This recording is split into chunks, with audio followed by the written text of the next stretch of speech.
আল্লাহ পাক রব্বুল আলামিন জান্নাতের ভিতরে আপনি আমাকে যখন ঢুকাইবেন, জান্নাতের সামনে দুইটা ঝর্ণা থাকবে। একটা ঝর্ণার পানি দিয়ে গোসল দেওয়া হবে, আর একটা ঝর্ণার পানি পান করানো হবে। যেই মাত্র ঝর্ণার পানি দিয়ে গোসল দেওয়া হবে, আপনার আমার বডি আর এমন বডি থাকবে না। আদম আলাইহিস সালামের বডি প্রত্যেক জান্নাতীকে আল্লাহ দান করবে। সুন্দর হবে, ইউসুফ আলাইহিস সালামের চাইতেও সুন্দর। জীবনে কোনদিন চামড়া কুচ হবে না, চেহারা মলিন হবে না। 33 বছরের যুবক বানায় জান্নাতের ভিতরে ঢুকানো হবে। কণ্ঠস্বর দেওয়া হবে দাউদ আলাইহিস সালামের কণ্ঠের চেয়ে সুন্দর। দুনিয়ার জমিনে কণ্ঠ যাদেরকে আল্লাহ দেন, এই কণ্ঠ কি চিরদিন থাকেনি? কোন শিল্পী বলেন, কণ্ঠওয়ালা বলেন, সে কিন্তু চায় না তার কণ্ঠ নষ্ট হোক, কিন্তু হয় না। কত সুন্দর কণ্ঠের অধিকারী, যৌবন কালে কত সুন্দর কণ্ঠ বাজাইত। এই মানুষটা যখন বুড়া হয়ে যায়, তার কাশির যন্ত্রণায় 3 জনের ঘুম ভাঙে। এই পৃথিবীর জমিনে আকাঙ্ক্ষা পূর্ণ হওয়ার জায়গা না, মানুষের মনের আকাঙ্ক্ষা পূর্ণ হওয়ার জায়গা হল জান্নাত। আলহামদুলিল্লাহি কাফা ওয়া সালামু আলা ইবাদিহিল্লাযীনা ইসতাফা। أما بعد فأعوذ بالله من الشيطان الرجيم. بسم الله الرحمن الرحيم. كيف تكفرون بالله وكنتم أمواتا فأحياكم ثم يميتكم ثم يحييكم ثم إليه ترجعون. صدق الله العظيم. وقال رسول الله صلى الله عليه وسلم: من أحب لقاء الله أحب الله لقاءه ومن كره لقاء الله كره الله لقاءه. وصدق رسوله النبي الكريم، ونحن على ذلك من الشاهدين والشاكرين، والحمد لله رب العالمين. اللهم صل على محمد وعلى آل محمد كما صليت على إبراهيم وعلى آل إبراهيم إنك حميد مجيد. اللهم بارك على محمد وعلى آل محمد كما باركت على إبراهيم وعلى آل إبراهيم إنك حميد مجيد. আজলার নবজাগরণ ইসলামী যুব সংগঠন ও এলাকাবাসীর উদ্যোগে আয়োজিত তৃতীয় বার্ষিক ইসলামী সম্মেলনে শ্রদ্ধাভাজন সভাপতি সাহেব, উপস্থিত জাতির শ্রেষ্ঠ সন্তান উলামায়ে কেরাম, সম্মানিত অতিথিবৃন্দ, মুরব্বিয়ান একদম সর্বস্তরের মুসলমান ভাই, পর্দার আড়াল থেকে আলোচনায় সামিল দিনদার ইমানদার মা ও বোনেরা, আল্লাহ পাক রব্বুল আলামিনের দরবারে শুকরিয়া আদায় করি, যিনি একান্ত দয়া করে মেহেরবানি করে আজকের এই কোরআনের মজলিস, ওলামায়ে কেরামের মজলিসে শামিল হওয়ার তৌফিক দান করেছেন, বলি আলহামদুলিল্লাহ। আমি আপনাদের সামনে পবিত্র কোরআনুল কারীমের সূরা বাকারা থেকে একখানা আয়াত, রাসূলের একখানা হাদিস তেলাওয়াত করেছি। এই আয়াত এবং হাদিসকে সামনে রেখেই একটা বিষয় নিয়ে একটু আলোচনা করার ইচ্ছা পোষণ করেছি। আল্লাহ যেন আমাকে তৌফিক দেন এবং এমন কথা আমার জবান থেকে বের করে যেই কথার দ্বারা আমরা সকলেই ফায়দা হাসিল করতে পারি, বলুন আমিন। আমরা একদিন পৃথিবীর জমিনে ছিলাম না, একদিন থাকবো না। এই কথাটা মোটামুটি প্রত্যেকের মুখস্থ, সবাই জানে। এই কথায় সবাই একমত। তাম দুনিয়াতে যত ধর্ম, যত বর্ণ, যত জাতি, দেশি বিদেশি, মুমিন বেঈমান যা আছে, এই মাসলায় সব একমত। একদিন ছিলাম না, একদিন থাকবো। এই মাসলায় সব একমত। যেদিন ছিলাম না সেদিন কোথায় ছিলাম, যেদিন থাকবো না কোথায় যাব, ওইটা নিয়ে দ্বিমত। যারা বেঈমান তারা বলে মৃত্যুর পরে আর কিছু নাই, আর যারা ঈমানদার তারা বলে মরণের পরে পরকাল আছে। পরকাল বিশ্বাস করা না করেই হলো ঈমানদার আর বেঈমানের সম্পর্ক। যে ব্যক্তি পরকাল বিশ্বাস করে না সে ঈমানদার না। যে পরকাল বিশ্বাস করে সে ঈমানদার। দুনিয়ার জমিনে একজন মানুষকে মানুষ বানায়, একজন মানুষকে মানুষ বানায় পরকালের বিশ্বাস। পরকালের বিশ্বাস ব্যতীত মানুষ মানুষ হতে পারে না। হুজুর আকরাম সাল্লাল্লাহু আলাইহি ওয়াসাল্লাম এমন একটা যুগে আগমন করেছিলেন, মক্কা নগরীতে মানুষ পশুতে আর মানুষের কোনো বেশ কম ছিল না। ছাড়া তো আপন মায়ের উপরে ঝাঁপায়া পড়ত, আপন বোন পার পেত না, এমন হায়ান জাওয়ারের মতো মানুষ চলাফেরা করত। আপনার আমার পয়গম্বর বিশ্ব নবী রাহমাতুল লিল আলামিন পরকাল বিশ্বাস করালেন, পরকালের বয়ান শোনালেন, এদের অন্তরে পরকালটা ঢুকায়া দিলেন। এই দুনিয়া থাকার জায়গা না, দুনিয়ার জমিন থেকে সবাই বিদায় হবে, সেই দিন আল্লাহর সামনে দাঁড়াতে হবে, জবাবদিহিতা আছে। এই কথাটা যখন মানুষের অন্তরে ঢুকায়া দিলেন, পরিবর্তন হয়ে মক্কা মদিনার চিত্র হয়ে গেল এমন।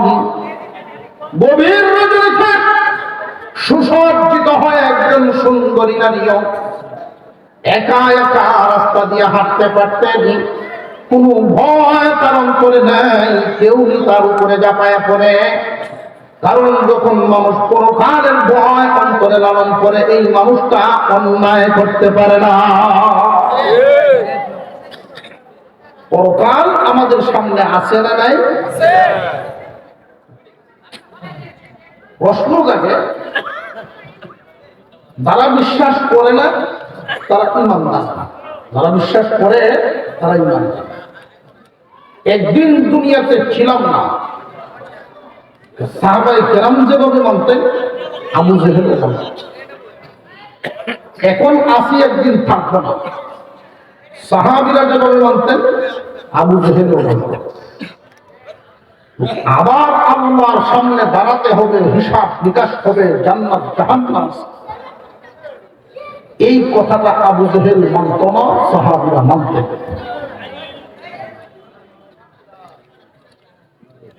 আমরা মনে করি যারা বলে দুনিয়াতে আসার আগে কোথায় ছিলাম আমরা জানি না, আবার কোথায় যাব এটাও মানে আমরা মনে করি তারা পাগল। কেন? একজনকে জিজ্ঞাসা করলেন, ভাই কোথায় থেকে আসতে? যদি কয় জানি না। কই যাবে? তাও তো জানি না। তখন কি করবেন তারা? আমরা আসছি রোহের জগৎ থেকে, মা গর্ব হয়ে দুনিয়ায় আসছে। আমাদের লক্ষ্য হলো আমরা যাবো জান্নাত। যাবো কোথায়? জান্নাত। প্রত্যেকটা মানুষের জন্যই আল্লাহ জান্নাত বানায় আছে। এমন কোন মানুষ নাই যার নামে একটা জান্নাত নেই। কেন? এই পৃথিবীর জমিন স্থায়ী না, থাকার জায়গা।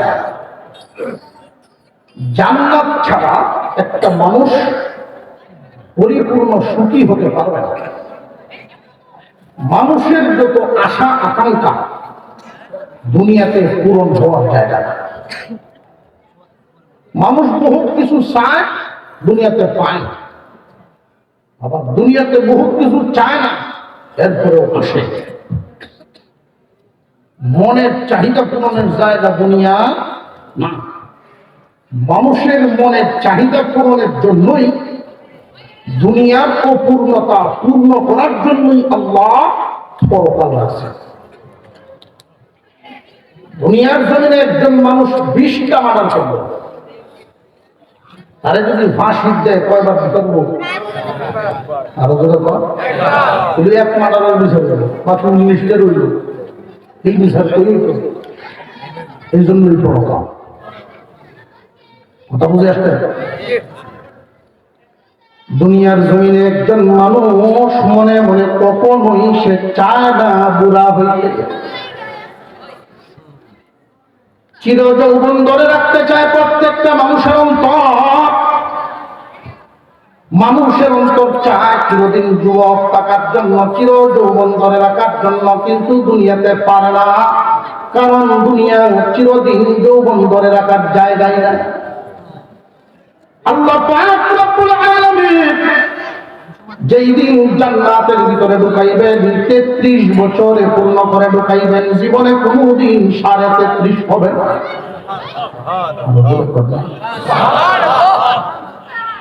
এই দুনিয়ার জমিনে কোনদিন কোন মানুষ চায় না তার বাড়ি ঘর, পদ পদবি, তার শান শৌকত যা আছে হাত ছাড়া হোক, কোনদিন ছাড়তে চায় না। কিন্তু সারণ লাগে না, লাগে না। জান্নাতের ভিতরে আল্লাহ 10 দুনিয়ার সমান একটা জান্নাতের মালিকানা দিবেন। জীবনে কোনদিন হাত ছাড়া হবে না। দুনিয়ার জীবনে মানুষ গরিব হইতে চায় না, অথচ হওয়া লাগে। বুড়া হইতে চায় না, অথচ হওয়া লাগে। অসুস্থ হইতে চায় না, কোন মানুষ সুস্থ থাকতে চায়, অসুস্থ হইতে চায় না। কোন অন্তর নিজে নিজে রোগী হইতে চায়। দুনিয়াতে হওয়া লাগে না, লাগে না। সুস্থ হবে না কোন দিন, অসুস্থ হবে না কোন দিন, জান্নাতে যাইবে যেই দিন। সুতরাং পরকালের বিশ্বাস ছাড়া আমাদের কোনো গতি নাই। একজন মানুষের পূর্ণতা পাবে পরকাল, পরকালের আগে পূর্ণতা পাবে না। মুসলমান ইমানদার ভাইরা আমার, আল্লাহ পাক রব্বুল আলামিন এই কথাটাই স্মরণ করায়া দিলেন, এই দুনিয়ার জমিন তোমার মনের চাহিদা পূরণ করার জায়গা না। মন কল্পনা, বিশাল একটা। এখান থেকে যদি কিশোরগঞ্জে যাই, মিনিমাম 2 ঘন্টা সময় লাগতো, কমপক্ষে তো 1 ঘন্টা। ঠিক আছে? মনে মনে গেলে, মনে মনে গেলে মনের পরিধিটা বুঝতে পারছেন কিনা?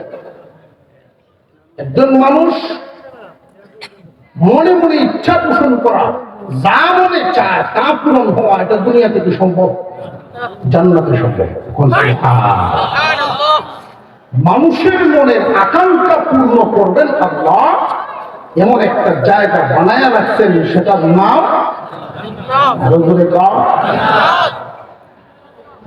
ইন্নাল্লাযীনা আমানু ওয়া আমিলুস সালিহাতি কানাত লাহুম জান্নাতুল ফিরদাউসি নুজুলা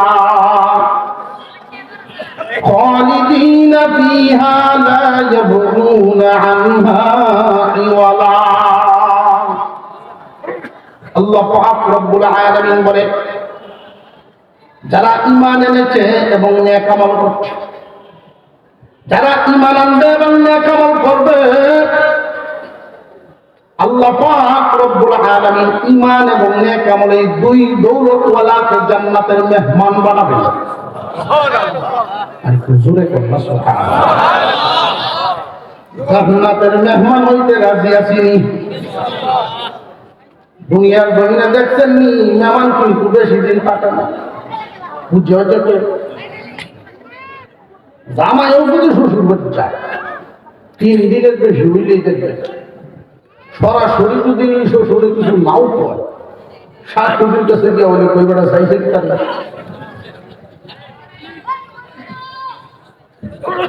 দুনিয়ার জমিনে একজন ভালো মেজবান যদি হয় 3 দিন মেহমানদারি করে, আর যদি মেজবান কি নয়, মেহমান দেখতেই করবো। বহুদিনে দেখলাম কেমনে গরিবের বাড়িতে আত্মীয় ভালো কদর যে দেওয়ার আছে, আজকে তো মনে হয় তাকে নিয়ে যাইবেন, আরেকদিন কোন দিন যাইবেন করে যাওয়া পরে কিন্তু না তাকে গেলে এরপরেও যদি এই মেহমান তার মতোই হয়, আজকে কে যাওয়া লাগে কি ভাই জুড়ে থাকতে হবে, 1-2 একটু খাওয়া দেখবেন জমার মুখে চলে গেছি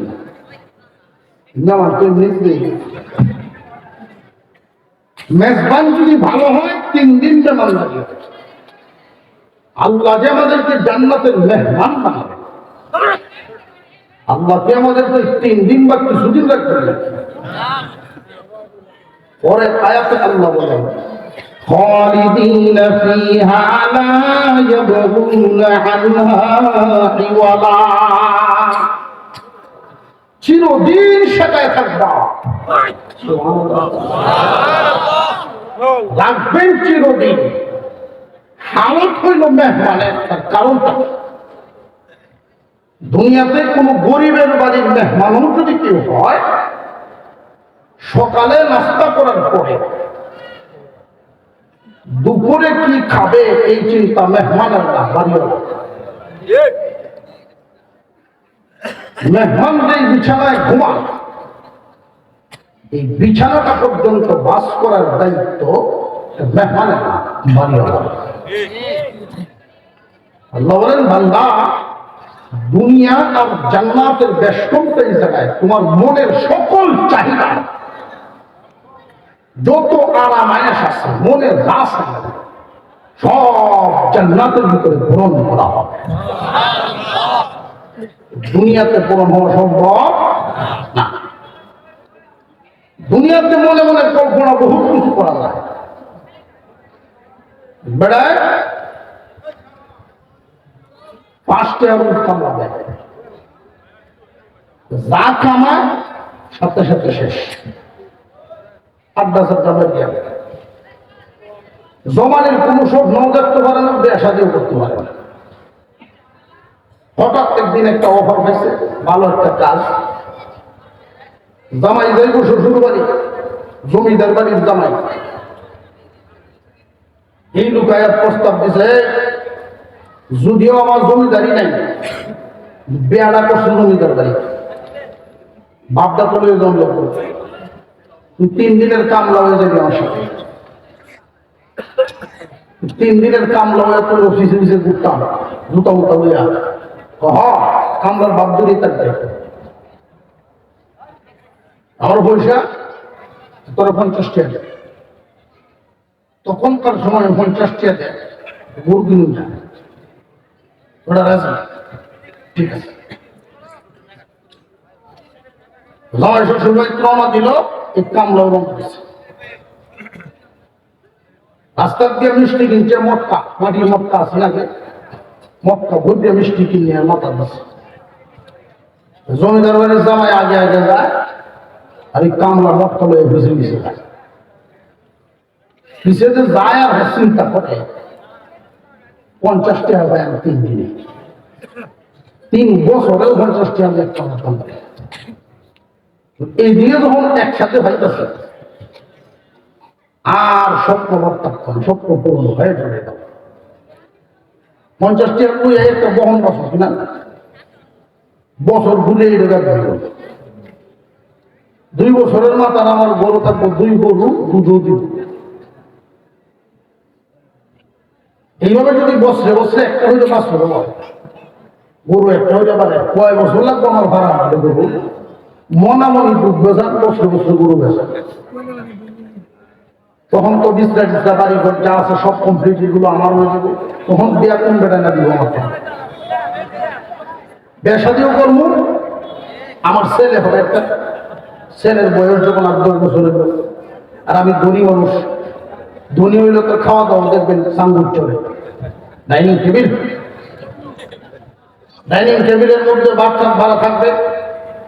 আমার ওয়াইফ রেডি হয়ে বসে থাকবেন, আমার ছেলে এসে বলবে আব্বু আম্মুর কাছে ভাত খাইতে। এই সময় আমি একটু ভাত দিয়ে বলবো না আমি এখন খাবো না, পরে খাবো। মাথা 3 ঘুরা মারছে, মটকা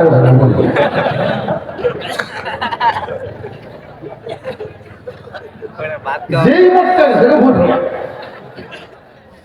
জমিদার বাড়ির জামাই কোরআনকে ছায়া সর্বনাশ। সমতল একটা জায়গা খোঁড় যাওয়ার 1000, এমন একটা জায়গাতে কামনা করে। কি কামনা করলে আপনার লাভ একটু কমও হয়, দুশাটা কম দেওয়া হয়। আপনার তো এক মটকা মিষ্টি গেছে, আর আমার তো সব গেছে। তোর কিতা গেছে? ওইদের ভিতরে আমার গরু হারাম, বউ বাচ্চা বাড়ি ঘর সব আছে। বাস্তব কল্পনা, দুনিয়া শুধু কল্পনা করা যায়, বাস্তবায়ন হওয়া সম্ভব না। মনে মনে চাওয়া যাবে, মনে মনে বলা যাবে, কিন্তু পূরণ হওয়া সম্ভব। সমস্ত মানুষের সব আকাঙ্ক্ষা দুনিয়াতে পূর্ণ হওয়া সম্ভব না। পূর্ণ হওয়ার জায়গা হলো জান্নাত। আল্লাহ পাক রব্বুল আলামিন জান্নাতের ভিতরে আপনি আমাকে যখন ঢুকাইবেন, জান্নাতের সামনে 2টা ঝর্ণা থাকবে। একটা ঝর্ণার পানি দিয়ে গোসল দেওয়া হবে, আর একটা ঝর্ণার পানি পান করানো হবে। যেই মাত্র ঝর্ণার পানি দিয়ে গোসল দেওয়া হবে, আপনার আমার বডি আর এমন বডি থাকবে না। আদম আলাইহিস সালামের বডি প্রত্যেক জান্নাতীকে আল্লাহ দান করবে। সুন্দর হবে, ইউসুফ আলাইহিস সালামের চাইতেও সুন্দর। জীবনে কোনদিন চামড়া কুচ হবে না, চেহারা মলিন হবে না। 33 বছরের যুবক বানাইয়া জান্নাতের ভিতরে ঢুকানো হবে। কণ্ঠস্বর দেওয়া হবে দাউদ আলাইহিস সালামের কণ্ঠের চেয়ে সুন্দর। দুনিয়ার জমিনে কণ্ঠ যাদেরকে আল্লাহ দেন, এই কণ্ঠ কি চিরদিন থাকেনি? কোন শিল্পী বলেন, কণ্ঠওয়ালা বলেন, সে কিন্তু চায় না তার কণ্ঠ নষ্ট হোক, কিন্তু হয়নি না, হয় না। কত সুন্দর কণ্ঠের অধিকারী, যৌবন কালে কত সুন্দর কণ্ঠ বাজাইত। এই মানুষটা যখন বুড়া হয়ে যায়, তার কাশির যন্ত্রণায় 3 জনের ঘুম বন্ধ। এই পৃথিবীর জমিনে আকাঙ্ক্ষা পূর্ণ হওয়ার জায়গা না, মানুষের মনের আকাঙ্ক্ষা পূর্ণ হওয়ার জায়গা হলো জান্নাত।